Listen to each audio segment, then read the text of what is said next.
When people discuss SpongeBob games, they tend to only focus on the absolute best and the absolute worst, which makes sense. SpongeBob has a reputation for putting out a handful of games that are truly wonderful and stand up with some of the best that licensed games have to offer, but like any cash cow franchise, SpongeBob can and has gotten away with putting out some pretty garbage products.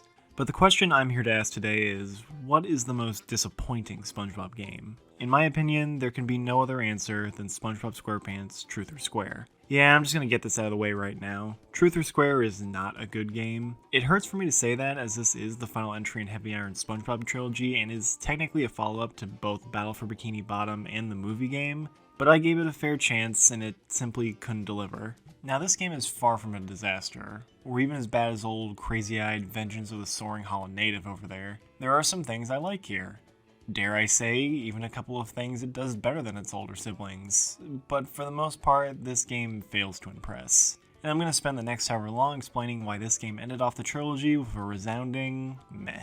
This is a retrospective of SpongeBob SquarePants Truth or Square. Before I begin, I figured I'd just touch upon my background and opinion with the show itself, partially because this video is undoubtedly going to be the shortest in the series otherwise, and also because I know people watching through these videos will inevitably wonder what my thoughts are on SpongeBob as a cartoon. As a kid growing up in the early 2000s, I had an incredible collection of animated shows to pick from. Some of my absolute favorites being Ed, Edd n Eddy, Fairly OddParents, VeggieTales, Foster's Home for Imaginary Friends, Jimmy Neutron, and Codename Kids Next Door. But if you were to ask me what my favorite show as a kid was, I would have likely said SpongeBob SquarePants. I'm now 22, and I'd still say this is not only one of my favorite TV shows, but still remains one of my favorite pieces of media out there. I could go on and on about what I love about this show, but let's be real, if you thoroughly enjoy SpongeBob, your list will likely sync up to mine. I love the animation, the characters, the jokes, the music, the memes. Just so much about this show works, from its episodic nature to the many talents behind it, right down to its most sincere message. It's helped to solidify my preference for surrealist humor, and it's undoubtedly gotten me through some shitty times in the past and even now. Of course, you can't really talk about SpongeBob without bringing up his long-standing status as Nickelodeon's golden absorbent goose, along with the seasonal rot that's come with it. Personally, I think the first 4 seasons are the peak of comedy for Nickelodeon, and I'd confidently say that they'll be fondly remembered and rewatched 80 years from now, the same way people still like watching classic Looney Tunes or Tom and Jerry. And I can say the same thing about the first movie, a genuinely great motion picture that's still one of the very best film adaptations of any show ever made, let alone animated. It's not a perfect collection of episodes by any means, with season 1 being a bit too slow-paced at times, and season 4 having a few duds, but those occasional slip-ups were vastly outnumbered by just how damn good this show was everywhere else. Afterwards though, things undeniably got messier. Seasons 5 through 8 are regarded with a lot of derision by the fanbase, which is not unwarranted. When people talk about seasonal rotten animated shows, SpongeBob is often one of the very first examples brought up, and it's easy to see why. Characters started becoming flannerized versions of themselves, there was a heavier emphasis on gross out and pure misery, we had recycled plot lines, ratings traps disguised as impactful specials, and most importantly, the laughs got less and less frequent. That said, I still don't think these seasons are awful, more of a mixed bag. The hits are less common for sure, but they still scratch that same itch as classic SpongeBob and sometimes even manage to surpass it. But then we got the second SpongeBob movie, which came in the middle of season 9, which marked a significant improvement in the show. It didn't happen overnight, and I'd still say it's a step below those first 4 seasons, but let me stress, just a step or two. The quality of the writing drastically improved, the animation was allowed to get more abstract and off-model, which did a lot for the comedy and energy, and in general, it felt like the heart of the show was finally back in the right place, and it's still kept up that momentum even now. Whether it keeps up that momentum is up in the air though. With the loss of Steven Hillenburg in 2018, Nickelodeon has been milking this IP harder than ever before. Sure, we got the Broadway musical, which was shockingly great, but it should be noted that this project was given Hillenburg's blessing before his passing. But since then, we've gotten the third SpongeBob movie, which is widely considered to be several steps below the previous 2 movies in all but the animation, and somehow finds time to crowbar in an introduction to a baby show spin-off Muppets Take Manhattan style called Camp Coral. This was the one that really started to rub me and a lot of fans the wrong way. Not only is SpongeBob incredibly child-friendly to the point where making a Nick Jr. version of it feels redundant, but this was the first instance of Nickelodeon really crossing a line Hillenburg made with this show. Mainly that he didn't want to do spin-off shows that starred a different character or where the main cast was aged down. a stance he was so committed to that in an interview with Paul Tibbitt, one of SpongeBob's early Titan staff members and Hillenburg's chosen successor as a showrunner after the first movie, shows that if Nick had tried to greenlight a SpongeBob Babies, he would have just straight up been out. At the time of writing this, we've also gotten word on a Patrick Star spinoff show and what seems to be a standalone Sandy movie, and it just feels really disrespectful. Not saying that any of these things can't be good just because it goes against the creator's wishes, but the fact that all these announcements have come out so soon after Hillenburg's passing makes it seem like Nickelodeon's higher-ups were just waiting for this to happen. And if that's even slightly true, that's pretty fucking appalling. But getting back on track, yes, I do love me some Robert Squarepants, and I won't deny it plays a big part in my adoration for his good, great, and outstanding video games. Unfortunately, this has the knock-on effect of making the trash all the more obvious, and the mediocrity all the more painful. Truth or Square being a prime example of that mediocrity. But before we get into why this game is so subpar, I do feel like some credit is due for the things this game got right. The first being the surprisingly wonderful visuals. For the record, I played this game on the Wii, which was obviously not going to do as much justice for the game's look as the 360 version, but damn, for a 2009 release, this unsuspecting third-party licensed game is still looking great. My stance on SpongeBob games visuals has always been that they need to look cartoony and stylistic first and foremost. The actual quality of the graphics can be average, maybe even a little lower, but as long as that SpongeBob style is captured well, I'm satisfied. There are obviously breaking points, looking at you Dutchman, but this is the overall target the game's artists should be aiming for. With that said, if you can nail both technical prowess and aesthetic appeal in one game, then go for it. Truth or Square went for it, and I'd say it paid off, but not without taking a loan out. Anyone well versed in the first couple Heavy Iron games might notice how similar things look in this game. All sorts of character models and even level geometry looks ripped straight out of the previous games, and it gets a little silly after a while.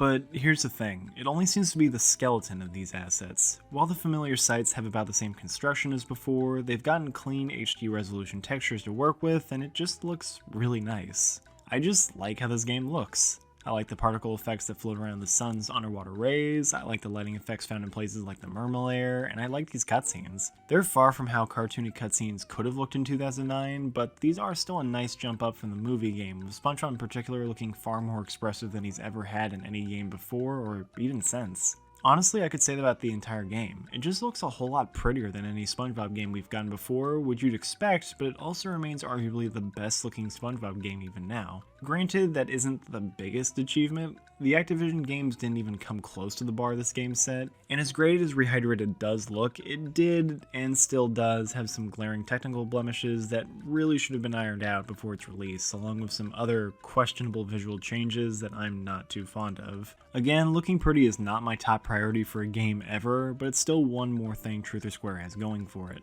Beyond that, I also really like what they did with the story. Mainly that it did everything it could to distance itself from the episode of the same name. I know I gave some credit to SpongeBob's Dork Age seasons a few minutes ago, but the actual Truth or Square special doesn't get that same benefit. I'm not one to get up in arms over standard bad SpongeBob episodes, but even I've had my breaking points with this show. Ghost Host was the first time I really questioned where modern SpongeBob was headed. The Splinter would have been 10 times more appealing if the episode just ended with SpongeBob falling on those swords. One Course Meal and Demolition Doofus are just thoroughly unpleasant from start to finish. Yours, Mine, and Mine is straight up my least favorite episode of the whole show, and Truth or Square perfectly represents the absolute worst of both modern SpongeBob specials as well as Nick's treatment of SpongeBob. Despite being the 10-year anniversary of the show that undeniably defined, if not carried, the network, this special feels more like it was made out of obligation rather than to celebrate. It feels incredibly scattershot with a runtime of 51 minutes, but only having about 11 minutes worth of an actual story. The rest is taken up by live-action patchy segments with no budget, celebrity guest stars that have no connection to the show,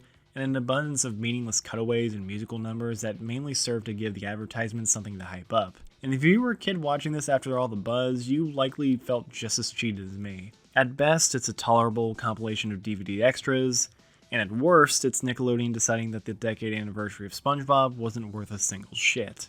But getting back to the point, the Truth or Square game's only real connecting tissue to the original special is that it takes place on the 117th anniversary of the Krusty Krab. In the game, SpongeBob has been entrusted by Mr. Krabs to watch over the Krabby Patty secret formula. Unsurprisingly, he ends up losing track of it, which makes him worry it'll fall into Plankton's grimy, stubby grasp.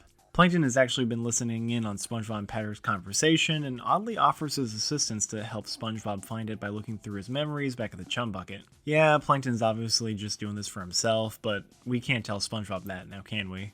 With SpongeBob hooked up at the lab and asleep, Plankton puts his true plan in action to shrink down an army of robots to invade his memories and figure out the last location of the formula. Unfortunately, he ends up breaking the remote to control them, leading him going inside SpongeBob's head to investigate. With the exception of the opening and the final boss, everything takes place in SpongeBob's dreams, where his friends keep trying to get him happy enough to jog his memory. The story is pretty decent, all things considered. While the idea of discovering the formula utilizing SpongeBob's brain is far from a new concept these days, hell, it was the basis of Plankton's debut episode, it's still a solid setup for a video game. The memory-jumping plotline allows us to revisit a lot of the show's classic moments, and the cutscenes are far better than the previous two games on animation quality alone. Most importantly, the game is still very entertaining. A lot of the jokes did land with me thanks to the superb animation along with some good writing and the returning cast. This is not getting me closer to my goal of you shutting up. Wait, I remember a certain jolly fellow that you and I had the pleasure of meeting one fateful night.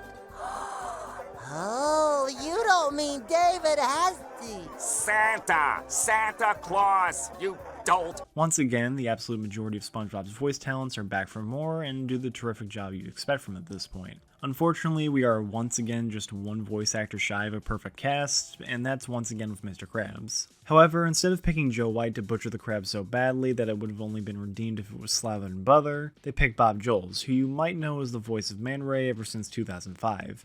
And he just does so much better. SpongeBob, look sharp, me boy! Tomorrow's a very important day for Kashi.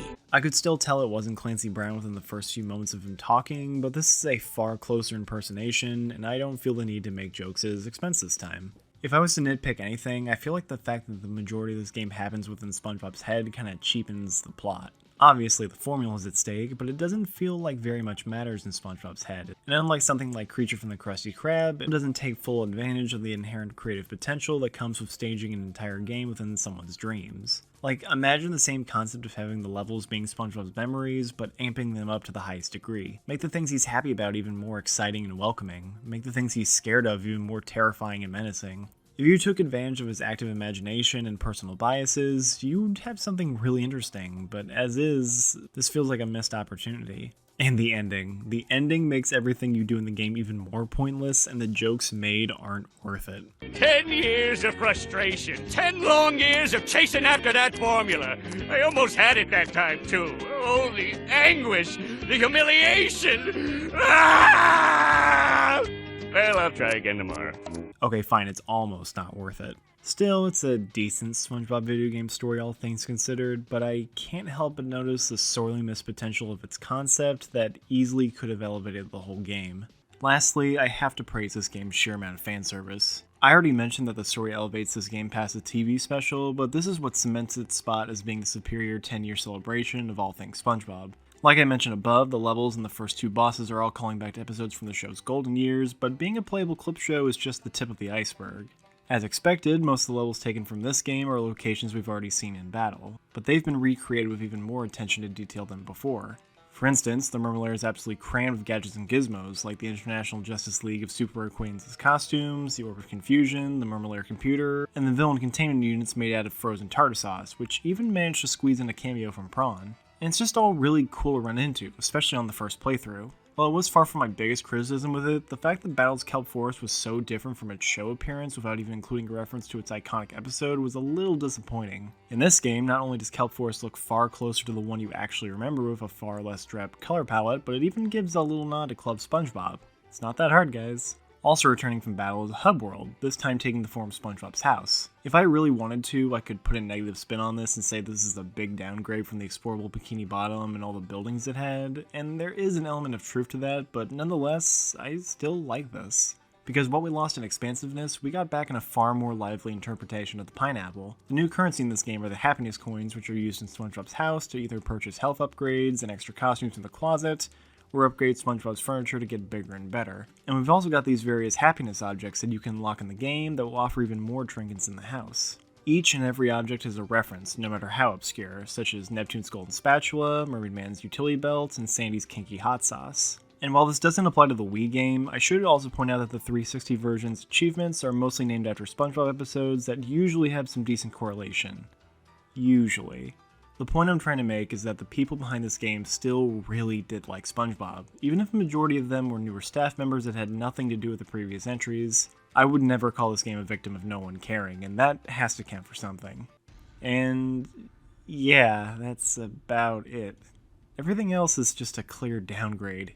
Whether all the drawbacks came from a lack of budget, time, or an experienced team is up in the air, but it doesn't change what this game does wrong. Before I get into direct comparisons though, I'm going to start by listing off every amends from the previous two games, just so you can get an idea of how stripped down this game is. Right off the bat, we only get to play as SpongeBob for the adventure. One of the previous game's greatest strengths, the multiple playable characters, was axed, and unlike the movie game, which refined and expanded the characters' movesets to compensate for Sandy's removal, there was no real attempt to add to the SquarePants arsenal. Quite the opposite, in fact. Besides that, a good portion of the gameplay variety we had in the previous games is also gone. The paddywag and sliding levels from the last game are MIA, along with bungee jumping, floating block challenges, ring challenges, the sponge ball, macho upgrades, and even wall jumping. I'm not asking for this game to pull every single element from the past two, but this game is obviously trying real hard to harken back to those games, and that does create some level of expectation for what this game should have. And with every missing mechanic and selling point, you look at TOS less like a proper third continuation and more like a skeleton of Heavy Iron SpongeBob, a skeleton that still feels the need to copy off its predecessors. I already discussed how samey the visual assets are to the previous entries, but let's talk about the music, one of the strongest elements for both Battle and the movie game. Well, apparently this music was so untouchably amazing that they couldn't even attempt to compose something new. The entire TOS OST is 100% derivative. Now, I get it. Recycling the soundtrack is definitely cost efficient, and it's not the worst sin this game could make considering the sheer quality of these tracks I praised so highly in the last couple of videos, but this is still so lame. To be fair, most of the locations in this game were also levels in Battle, so the reuse isn't jarring. Jellyfish Fields, Kelp Forest, Rock Bottom, the Mermalair, all this stuff makes sense. But then things get weird, mainly that this game also feels the need to copy down musical pieces from the actual show. And to be fair, all of it fits well enough with their given situations, but this could have been an opportunity to throw in some new music. Hell, sometimes they can't even reuse a track appropriately. Take the level based off of Christmas Who inside the Krusty Krab freezer. They thought that pairing this level with Goo Lagoon's very beach-sounding level theme was a good choice. What?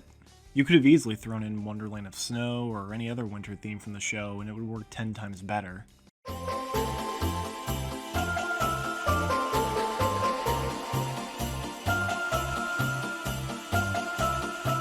The boss themes seem even more confused. There's mini-boss robots and 3 major fights against a robot Patrick, Squidward, and the Chum Bucket Mecha. You'd think the devs would just take the boss themes from Battle and just distribute them accordingly. The mini-boss theme for the mini-bosses, give Robo Patrick back his old track, probably hand Robo Sandy's theme off to Robot Squidward, and reuse Battle's final boss theme for this game's final boss. Seems logical, right? Well, none of that was done here. The mini-bosses use the movie game's slide theme, which actually kind of works okay. Robot Squidward has the final boss theme for some reason, the final boss uses the Robot Sandy track, and Robo Patrick has the slide theme from Battle, and I just don't get it. Why would you not use the appropriate boss theme since it's essentially the same encounter as before? There is also one specific song that got on my nerves by the end of the game, but I'm gonna get back to that in a few minutes. Again, the music isn't bad by any stretch, but I don't feel like I should give this game credit for shamelessly copying off its older siblings. And this leads to my big point, Truth or Square. Between all the removals, all the recycling, and spoiler alert, the lack of any meaningful, substantial additions to the formula, for me to still be able to call this game good, whatever remaining gameplay would have to be completely flawless. And let's be realistic, that's not going to happen. So what have we actually been left with? Let's just start with the controls. Now, if we're just talking basic movement, they nailed it for this game. The ground control is as quick, tight, and responsive as the previous games, and the jumping feels good. I know good running and jumping in a 3D platformer isn't exactly a high bar, but I'll give a compliment when I can, damn it. While the platforming controls have remained intact, the combat took several steps backwards. SpongeBob's moveset from the previous games has been essentially scrapped and remade from the ground up, where he now has 3 main attacks. A slam, a spin, and a cannon for shooting water balloons. So, okay, it's not a huge selection, but 3 good combat moves can still go a long way. These are not 3 good combat moves. The water balloon shooting might allow for a different way to attack, but it feels too slow and clunky to use in the middle of a fight. It doesn't feel like it does any more damage than your other attacks, and you even have an ammo cap, so after only a couple minutes of trying and failing to use it effectively, I just ignored it unless I needed it for puzzles or button pushing. As for the other 2, it's kinda like having Patrick's belly bump and star spin in the same game. One can strike directly in front of you, and the other can attack in every direction in a game that's obsessed with enemy rushes. And on top of that, your spin can cancel out the spin attacks of enemy robots, where you can immediately attack again now that you have an opening, and still seems to slightly extend your airtime like in the previous entries. No surprise, the spin attack quickly becomes the de facto attack for the entire game, while the slam is relegated for switch hitting, and nothing else. A few levels also have these bathtubs that you can use to soak up water to take with you in order to solve puzzles, like growing sponge platforms. While it adds a little seasoning to the levels, nothing about it is all that special. Honestly, I think Nicktoons Unite actually did more of this same mechanic. And Nicktoons Unite is not a game you should be struggling to be better than. This game also has temporary invincibility power-ups, but they aren't all that noteworthy, beyond technically being the only times we get to play as Patrick, Sandy, and Squidward in this game.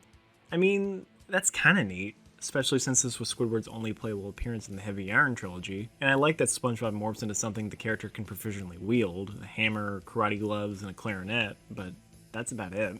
The last power-up, as well as the most common one you'll be picking up throughout the game, is this dumbbell icon that makes Spongebob super swole. As Muscle Bob Buff Pants, your attacks do double damage and have increased range, but this form also has no time limit. It'll only disappear if you take a hit, and with how mindless the robots are, it's incredibly easy to hold onto it for a long time. Now this power-up is actually awesome. I love it. I love almost everything about it. Except for one teeny tiny thing.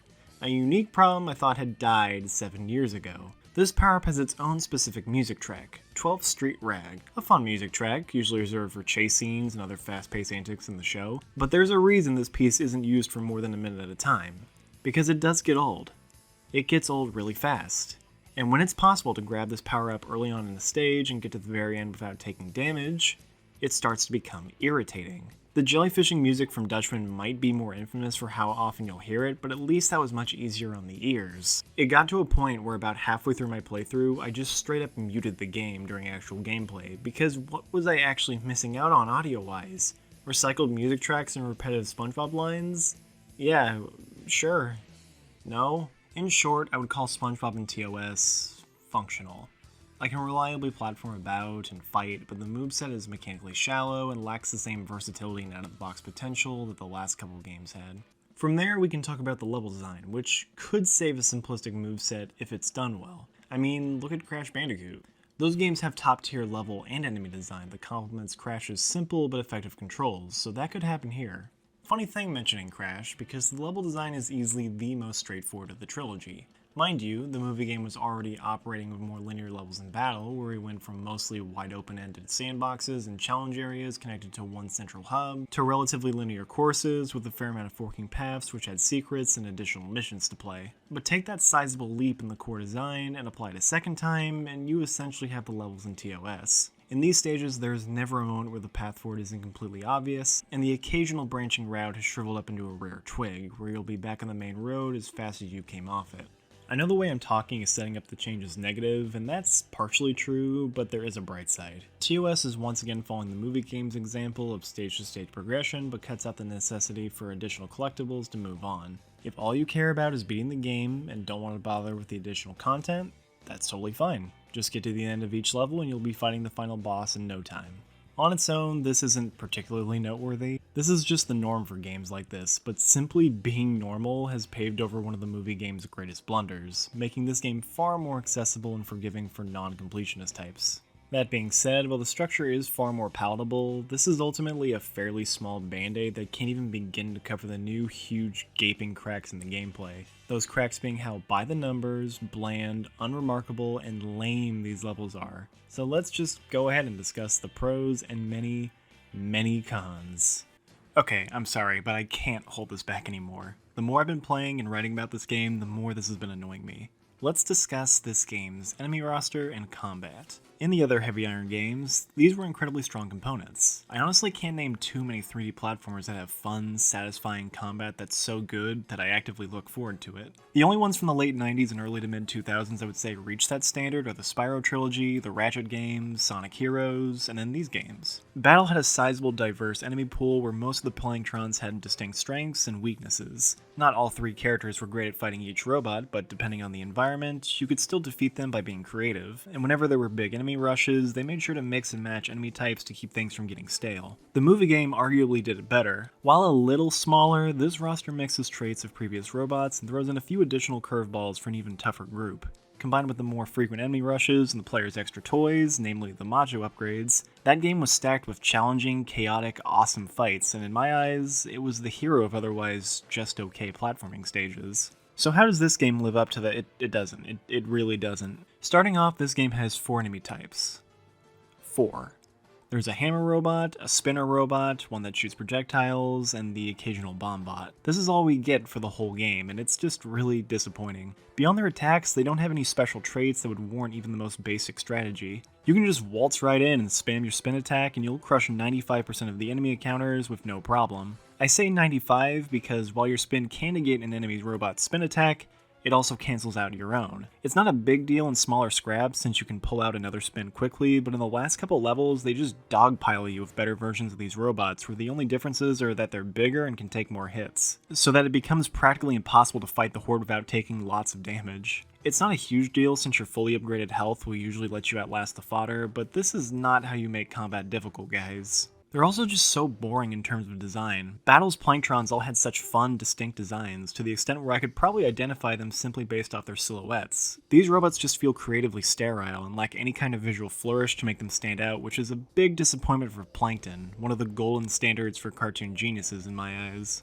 And considering the games that came after this one, I can safely blame TOS for starting the trend of Plankton robots in the video games looking super plain. And let me say this, I didn't need the enemies to be exactly like the previous games to be happy. That would be dumb. Hell, there's an easy fix to make the combat not abysmal without changing a single thing I've already mentioned. Cause let's be real, there are plenty of 3D platformers with a simple, limited amount of enemies where combat usually amounts to spamming your most basic attack. The key difference is that the fighting in games like Yooka-Laylee and DK64 is very downplayed.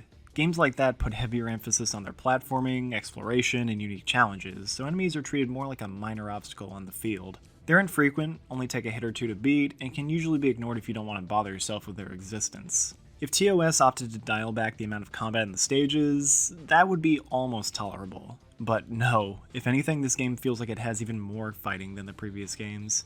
It feels like it can't go a full minute of platforming before another enemy rush comes in and forces you to another round of spin that wheel. I would go as far as to say about 60% of my playtime was probably just spent fighting enemies, and when it's this bare bones and unengaging, this alone sinks the game below decent in my opinion. But okay, what about the platforming? Is that any good? Well, it's technically the best part of the gameplay, but that isn't saying much. I stated this earlier, but Spongebob's platforming capabilities are as basic as you can get. Without wall jumping, grappling, or gliding, it has the knock-on effect of making the platforming across the whole game very easy. Can you jump? Can you jump twice? Well, that's all you really need. You'll be doing plenty of jumping. Not much else, just leaping, skipping, and bopping about.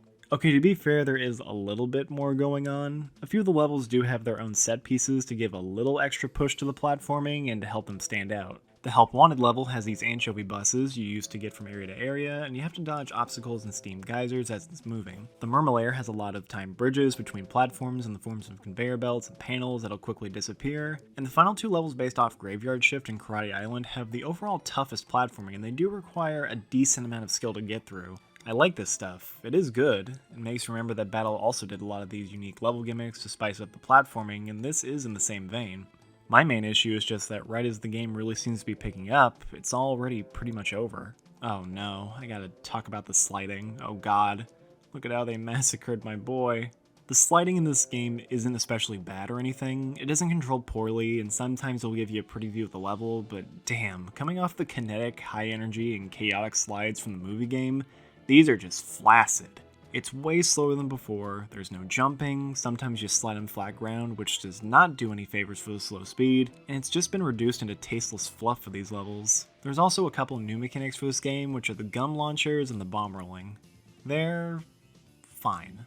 I like them if only because anything that distracts from the combat is very welcome, and I do like how the launchers need good timing to use without bumping into obstacles. It reminds me of the sling pods from Mario Galaxy. But again, they're just kinda there and aren't even used all that much throughout the game. Alright, now we get to talk about the extra content. Again, TOS at least has the courtesy of properly knowing what should be optional and what should be required. But unfortunately, that's where the positives stop, because this was easily the most boring and simultaneously annoying game of the trilogy to complete. There are 3 happiness objects for each of the 7 platforming stages, and you already get the first one just by getting to the end of the stage normally. The other 2 can be grabbed by going up to the Tiki Snails based off Larry, located throughout the level, and winning whatever challenge it gives you. These challenges tend to be basic stuff, like surviving 60 seconds in a ring of never-ending robots, or destroying a bunch of Tikis before the timer runs out. These aren't especially fun or interesting, especially the survival challenges, because, well, you know at this point. But what I really care about is how you access these snails, namely that you can't even accept these challenges until after you've beaten the level once. I'm sorry, but what? Why is it designed like this? What would be lost if you could play these challenges and get everything on the first go? The movie game also had its fair share of backtracking, but at least there was a reason for it. And no, I'm not talking about that game's dumb token requirements. There were moves you didn't have from the start that were needed for certain missions, like throwing and the sonic wave guitar. There was a limitation you had at the start that prevented you from being able to even do the challenge in the first place. And even if you despise backtracking, the warp system makes what could be problematic extremely convenient. The only quote-unquote limitation you have in Truth or Square is that the designers decided you couldn't actually interact with the snails on your first run through a level. And the only reason they did this was probably to pad out the game time to help hide the fact that this game is easily the shortest in the trilogy with the fewest levels. Besides that, there are art packs which are either adequately hidden across the main stages or locked behind more lame Tiki Snail missions, and a sleeping Patrick you can find in each level. The former unlocking concept art to view on Spongebob's TV, and the latter unlocking a cheat code for black and white mode. The rewards are nice considering they aren't much of a hassle to find, and hey, if nothing else, at least I can get most of these in the first playthrough. Before we get into the bosses, I do have a small list of additional features and small changes that I did take notes on as I was playing that aren't super impactful in the game, but I did want to bring them up regardless. 1, the warp system has been entirely scrapped, but I wasn't really missing it due to how this game is designed. 2, teleportation boxes are back, but like the Tiki Snails, they're completely unusable until after you've beaten the stage once. Even then, I rarely use these this time around since I didn't want to risk missing a Tiki Snail by missing a chunk of the level, so I don't even know why they bothered including these. 3, this game introduces lives, which would normally be a big deal, but this game is so easy and tosses so many extra lives your way that getting a game over is practically impossible. 4, there's co-op multiplayer that I didn't get to sample, but judging by footage, it seems to be going the Mario Galaxy route, which isn't surprising for the Wii. I'm sure some siblings growing up with this game got some mileage out of this feature, and I'm happy for them if that's the case, but not something I'm going to factor into my critique. 5, the loading screens have these little trivia questions that can be surprisingly obscure, even for a SpongeBob nerd like me. It's certainly a fun way to simultaneously celebrate SpongeBob and turn something boring into something that keeps my attention. That's about it. Let's get into the home stretch. You'd think with the lackluster combat that I would hate the bosses, but that's not the case. They're not exceptional, mind you, but they were still pretty enjoyable, and I'd go as far as to say that this boss roster is more consistently good than that of the movie game. There are 3 main bosses at the end of specific levels, which all have set, simple attack patterns. Wee Yellow and Tenderizer are nothing to write home about, but Demento brings a welcome challenge, and is a pretty great way to end the Karate Island level. Battle's mini-bosses were bound the same level as these guys, and while I loved how they were all independent parties from the Bikini Bottomites vs Planktron's conflict that just happened to be in the hero's way instead of just being more generic plankton robots, I will say Demento is my favorite of the 6 purely on a mechanical level. The main bosses, meanwhile, are surprisingly pretty good. Plankton has gone back to creating robotic duplicates of SpongeBob's friends, and it paid off pretty well. The Padbot adds some environmental changes to the arena as the fight goes on that do a decent job of keeping you thinking, and I like how this doppelganger plays into a different one of Patrick's negative traits, that being pure berserker rage unlike Battles, which focused on his gluttony. Fitting that this fight calls back to their fake brawl in front of the salty spittoon. Squidbot, meanwhile, is the best boss in the game. Not only because we finally got that coveted robot Squidward fight we were teased with all those years ago, but because he puts up a pretty solid fight. He's in the center of a ring where you'll need to work your way around to a gum launcher so that you can hit him in the eye. All the while he's spawning robots, firing projectile music notes, and swinging his tentacles at you to give you some extra hassle, and with each third of his health gone, the process to hit his eye requires more effort. He'll destroy parts of the arena that expose steam geysers, making the platform more precarious, and will start defending himself once you're prepared to launch, forcing you to wait and predict for an opening. It's also based off just one bite, where each third causes Squidward to become more dummy thick, and that just makes me smile a very goofy smile. The final boss, meanwhile, is just okay. Looking back, the final bosses from this trilogy are all very indicative of their respective titles. Incredible and way more to it than you were expecting, a little less going on, but that's some tasty difficulty you got there. Battle, but more repetitive and less good. The fight plays out as a three-phase chase sequence where you keep up with the Planktobot while on the rooftops of downtown Bikini Bottom. You need to carefully and quickly platform across the buildings before the robot's carnage causes the buildings to collapse, and deal with any robots it spits out at you. Once you get to the final building, you just need to dodge its Gatling gun and fist slam, counterattack, and then fire yourself into its mouth with a nearby gum launcher. Once you're inside, you just have to beat a few more robots and then pummel the various shield generators within your reach, and then you get your chance to wail on its vulnerable robotic heart. After that, it'll spit you back out and you'll repeat the process. This fight does work rather well, and it is a pretty decent, inoffensive way to end the game off, but I wish the boss added some attacks or the platforming got noticeably harder in the later sequences, because it really just feels like the first third of the fight is being copied 3 times over. Not to mention the concept is pretty much the same as Spongebob's Steel Pants from Battle, where you go inside a giant robot to fight smaller robots and attack its weak points to shut it down. Except now we have this.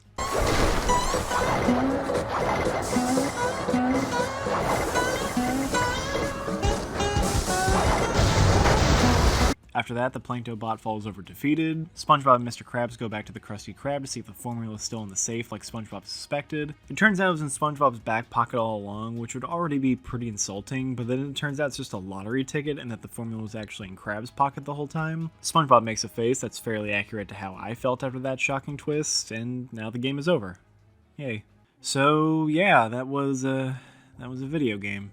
I really don't know what to say at this point. Truth or Square is a perfectly fine game that I have no strong like or dislike for. It does have a nice story, solid voice performances, good controls, decent bosses, ample fan service, and superb graphics and art design that make it the most consistently visually appealing SpongeBob game more than a decade later. That stuff is there, I won't deny that. But unfortunately, pretty much every good thing this game has going for it is inevitably blocked out by something bad. The platforming is okay, but it could have been way better if it had gotten more focus. Focus that easily could have been taken away from the combat, which is as one-note and boring as it possibly could have been. The music is all recycled and still manages to misuse tracks somehow. The game strips away most of the previous 2 games' variety and identity, and leaves watered-down versions of whatever was left while failing to add in anything meaningful and truly fun. And 100%ing this game takes less time than a minimalist playthrough of either Battle or the movie game, despite intentionally padding itself out by locking tiki snails during your first visit to a stage. And sure, if I were to judge this game in a vacuum, pretending that the 2 Heavy Iron games before this didn't exist, I probably would have liked this game a lot more. There is inevitably going to be a bias against this game just because it's following up one of the best licensed games ever made and its fairly solid successor. I'll be the first to admit that, but I also can't help it. Of the trilogy, Truth or Square is the inferior product by a wide margin, and while I don't regret my time playing it, I can't say I see myself playing it ever again. Still, this was probably the best thing to come out of SpongeBob's 10th anniversary, and I'm at least glad Heavy Iron didn't end their time with SpongeBob on a glitchy, awful mess. And looking at the bigger picture, this game is still probably just barely in the top half of the SpongeBob video game hierarchy. If you adore the Heavy Iron SpongeBob games before this one, I'd honestly recommend trying it because you'll probably find something to enjoy just like me. Just walk in expecting a middling 5 out of 10 game and you'll probably have an okay time with it. As for me, I'm going to take a break from SpongeBob games. Will I ever get to games like Lights, Camera, Pants or Creature from the Krusty Krab? Yeah, I can see myself doing that later down the line, but I'd like to focus on some other games for now. If you enjoyed this video, then please consider subscribing and liking the video. I'm so glad to have this tetralogy of SpongeBob game retrospectives to be done and over with. I loved making these videos, and while the time gap in between the series was way longer than what I expected, I think I still managed to finish off strong with these latter 2 videos. And hey, if you stayed until the end, maybe throw down a comment about this game or the other 2 Heavy Iron games. I'm all for opening up discussion on the games I talk about. Hey guys, this is Bailio, unscripted right now. I just wanted to say a quick little thank you. After the movie game retrospective, I finally crossed my first milestone of 100 plus subscribers, and we're still going. So thank you. I really didn't expect people to care about this, especially after the long time gap. I thought I was going to be a dusty shelf no one was going to come back to, but you guys proved me wrong, so thank you. And I definitely have a fire in my belly to keep this up. But yeah, that's all I really wanted to say. This has been Baleography, and I wish you all my very best.